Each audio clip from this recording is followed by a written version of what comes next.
we're good. So first thing we do is just check our three things before we get to the tank. So we got our ambu bag, we've got masks. If I'm doing peds, I want to make sure I have peds in there and a peds mask as well. I'm going to check my suctions, and to verify having a suction, I don't just listen for it, I want to make sure that the suction is strong. To do that, I'm going to put it against my thumb and make sure that it holds with my thumb out. It holds, I reconnect, moving on. Check my CO2 absorber, and it is appropriate. You won't necessarily, most of the times, your first check in the morning, it will be white because it hasn't regenerated, it's just lost its violet color. And as soon as you hook a patient up to it again, it'll likely go purple very quickly. So I would encourage you in the mornings just to change your CO2 absorber, first thing. All right.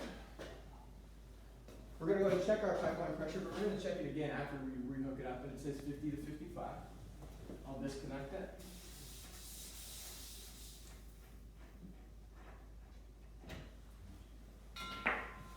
And it is zeroed out.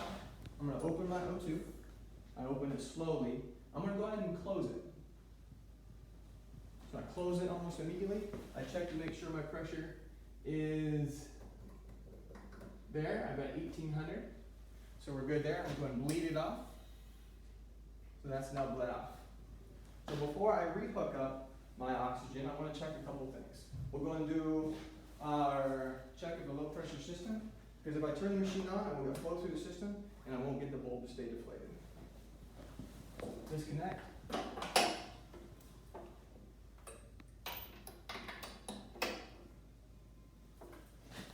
Go ahead and depress. It's been 10 seconds, so it's nice and hold. I'm going to go ahead and open up, and obviously now put a little bit extra pressure in the system from that. We're now going to include it with the isoflurane open, and it holds. We'll close it. I'm going to open up the next gas and test all the gases independently. Okay, so that's done. For me, what I would do at this point is go ahead and check the interlocking system, since I'm messing with the vaporizer. So I check the interlocking system, and I show that if I open SIVO, I can't get DES open. Open ISO, I can't get them open. And we're done there. All right, so let's rehook up.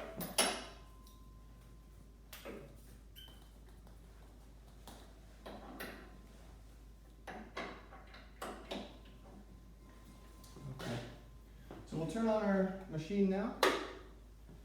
I'm going to listen. There's no O2 connected, so I should see the O2 pressure failsafe, or the O2 pressure alarm go off here.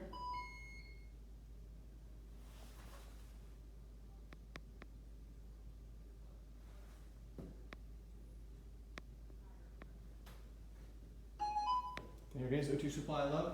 I'm going to rehook up my oxygen.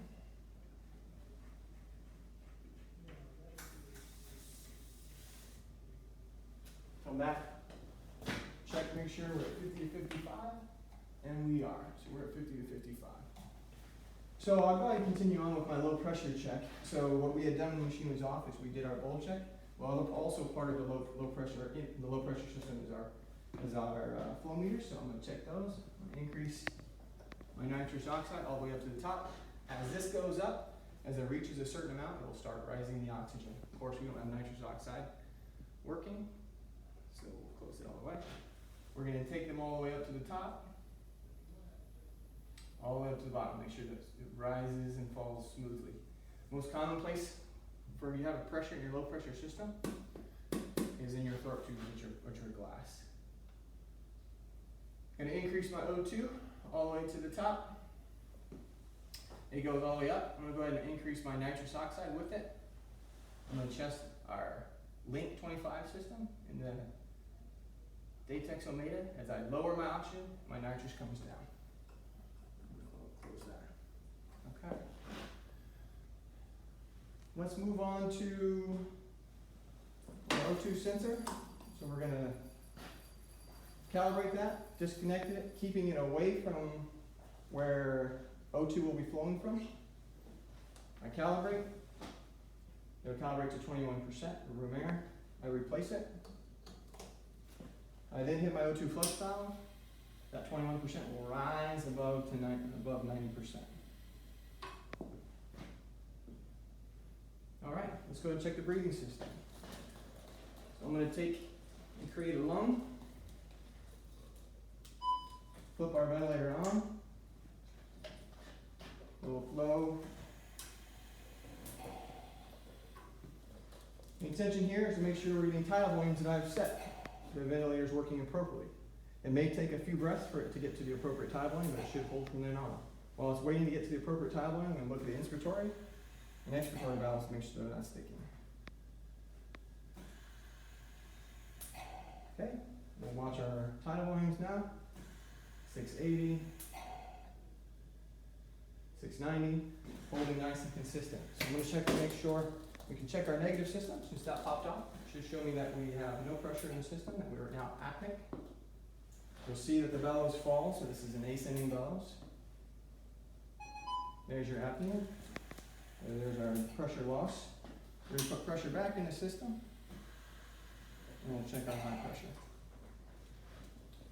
So we're going to kind of mimic just a cough. There it is, got pressure high. So we check the breathing system. We'll come off with that, off with that. Let's go ahead and check our scavenge system.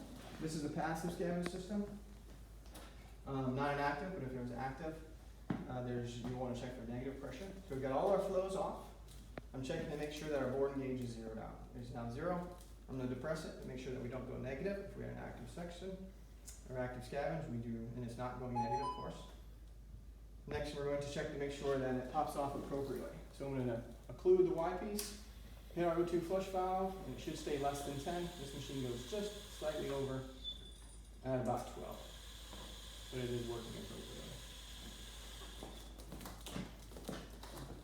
While I'm here, I'm going to see that our auxiliary O2 is functioning. That's good.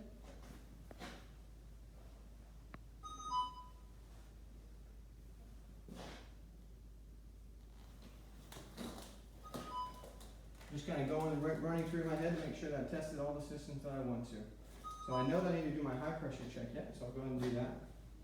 We'll dial it down, APL valve, hit our O2 flush valve. Read a pressure greater than 30. I'll squeeze that, and it holds for 10 seconds without any change, so I know there's no loss. I'll release the pressure, not by letting off the Y piece, but by opening the APL valve.